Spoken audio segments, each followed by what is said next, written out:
Bob Hocker, Sporting News. For AJ, there's been a lot of silly season movement in the last couple of weeks and really some rides opening up. Did you consider kind of waiting and seeing what else was out there, or was there something about this team and this car that made you feel like no matter what would come open in the next few weeks, that this was the place to be?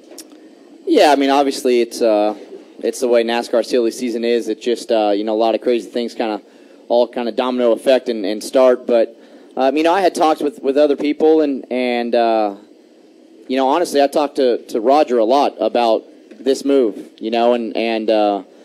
Roger was somebody that I could easily turn to and just ask his opinion, what he thought, what he felt maybe was the right thing for me to do. And I talked to him a lot as this process was going on about other teams opening up and what he thought. And, even though I had small talks with other people and other race teams, he has a high regard for this race team, for Tad especially, for the way Tad runs the race team, for Brad, the way they go about their business. And, that was something that, for me, really hit home, that Roger was really in high regards of what he thought this race team was and what it could lead to if all the right things happen and we do the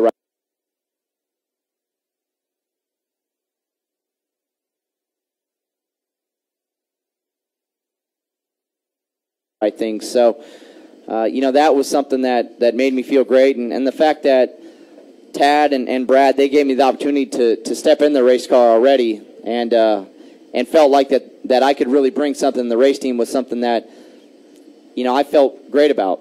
And it allowed me to keep kind of going down this path and work in this direction. And like I said, I really have a lot of fun with the race team itself. So, there's a lot of hard work we got to do. I'm not sitting here thinking that, we're a top 5 team right now, but with the right work, the right moves and all the right things that we can do with this race team, I feel like at least down the line we can get there. So that's why I wanted to be here. And I wanted to make sure that we got this done and we did it quickly so we could move forward and look towards the future. David Caravello, NASCAR.com. For either Brad or Tad, were the wheels for this put in motion earlier in the summer when AJ got in the car for a few weeks? I mean, did you know even then that Bobby wouldn't be back, or how did this? What was the timing of this? When did you know?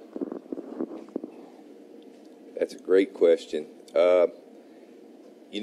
Originally when we put AJ in the car, we were trying to verify some assumptions. The only feedback we've had in the EFI era has been Bobby. There are a lot of decisions to make. So originally, who's the fastest guy that's driven a lot of different stuff and different engine manufacturers, et cetera, that can give us another point of view. Having said that, I didn't know A.J. Almendinger very well before then. He's a phenomenal person. I was very impressed with his talent, enthusiasm, the way he interacted with sponsors and everyone, and the relationship, I guess, kind of evolved over the 3 races we've done. So I'd say halfway through this 2 months that we've been working together, we started talking more and more about, hey, maybe it's time. I think, Bobby Labonte and I have had long talks sometimes in the wee hours in the morning in the motorhomes about what's next in his career, and I think he's trying to decide that. But he was in favor of us getting out here and announcing what we're doing next year, too, so he can see what his options are as well. One more, Marty Smith in the back there. Marty Smith, ESPN. AJ, you noted in your opening statements that a year ago, looking forward, you did not consider a full-time Cup opportunity feasible for you. Go back there. What did you see when you were sitting in that moment wondering what was next? I mean, honestly, it was a muddy, cloudy picture. I didn't really know what was going to happen. This year, there's been so many things that have happened that I never expected. And I left Daytona at the Rolex 24-hour race with that being my only race, and maybe getting a Cup race here or there. I'd talked to James Finch, and James is a lot of credit goes to him as well for giving me the opportunity last year just to get back in the car. If I didn't have those races, I don't know what would have happened down the line, and then obviously to have the races to start this season, get back in the Sprint Cup Series, run these new race cars. He's been a huge part of my career just in the last 9 or 10 months, so a lot of that credit goes to James, and I thank him so much for what he did for me. And, I think I left Daytona with maybe a couple of races with the 51 and didn't know what was going to happen. And, obviously Roger Penske stepping up and giving me the opportunity to run the Indy 500 and run some IndyCar races was something that I never expected. Was a dream come true of mine. To be at Indy, lead the Indy 500, have a chance to win the race was something that to this day is probably the biggest moment of my career. That was just so special. And, things just kind of kept falling into place. And, I kind of said that I don't feel like I ever deserved it. I didn't deserve the second chance, but I worked really hard to get there. And I felt like I was more ready than I've ever been, that if any opportunity came up, I was more prepared mentally, physically, just emotionally to get in there and give my full effort. And, things just kind of kept evolving. And obviously when Tad came to this opportunity just to drive a few races, I didn't think anything would come of it. I just wanted to get in the car, and gave me another great opinion of a different type of race car that I could jump in and try to help a race team. And it's been a long journey over the last 12 months.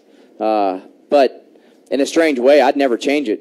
I mean, as weird as that sounds of kind of the hell that I had to start going through initially, but the place that I'm at now as a person, I feel so much better about it. And it's just, for me, it's strange in a way. I mean, and I don't think it's really kind of hit me yet, just full bound what has happened over the last 13, 14 months of my life. But like I said, I think more than anything, I wouldn't change it.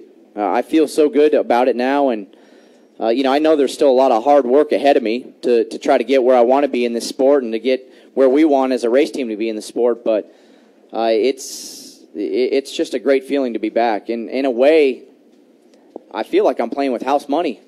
I mean, I didn't think I'd be back here. So it's something now that it's almost like it's house money, and I'm going to do everything I can to be at my best and be who I'm at and be who I am. And as I said, that this race team as a whole, with Tad and Jody, with Brad, it's got such great values as people. And that's something that really attracted me to this race team, was just the values that they have, the great relationships that they have with the sponsors and people throughout this garage area. And, as I said, Roger, I mean, just in the little time that they talked, because, Tad went to Roger to ask about me, and Roger had such great things to say about him. So that was good enough for me. And I'm just happy to be here. And like I said, I'm very fortunate and very lucky to be here. I know that. So I'm just going to work as hard as I can. And if this leads to a cup championship, then fantastic. That's the ultimate goal. But I'm just going to work as hard as I can to be at my best, and that's all I can do.